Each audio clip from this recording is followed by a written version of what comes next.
Have you ever stopped to think what really matters in the end? Not success, not wealth, not even how others see you.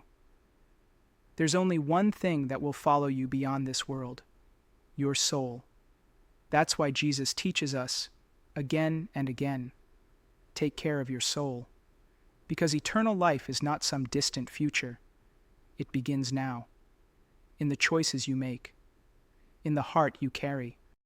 In Matthew 12, 1-8, we see Jesus defending his disciples for picking grain on the Sabbath. The Pharisees were quick to judge, holding on to the law, but missing the heart. And Jesus responds with something deeper. I desire mercy, not sacrifice. Why? Because the soul is not saved by appearances, not by rituals, but by love, sincere, humble, living love. The Kabbalistic tradition teaches that every soul carries a divine spark, a portion of the light of God. And when we love, we awaken that light. That spark begins to glow. Jesus says, "You are the light of the world." But how can you shine if your soul is covered in judgment, pride, or fear? To live in Emunah is to trust, not just in God's plan, but in God's presence in every moment. That means we don't compare ourselves to others.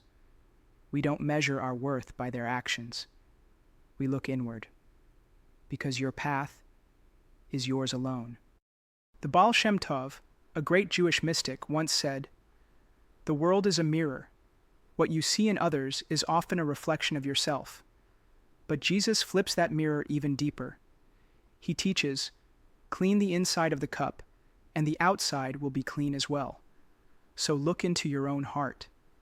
Ask yourself, am I walking with love? Am I living with compassion?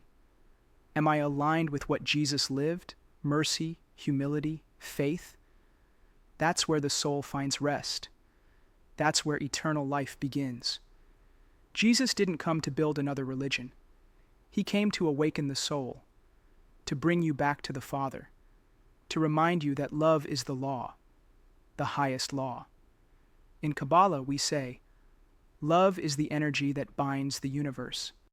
It is the Or Haganuz, the hidden light from creation itself. When you love with purity, when your intention is aligned with the divine, you don't just change your life, you change your destiny. Because everything you attract, every blessing, every breakthrough is shaped by the condition of your soul. So protect your soul, feed it with prayer, cleanse it with forgiveness, strengthen it with faith.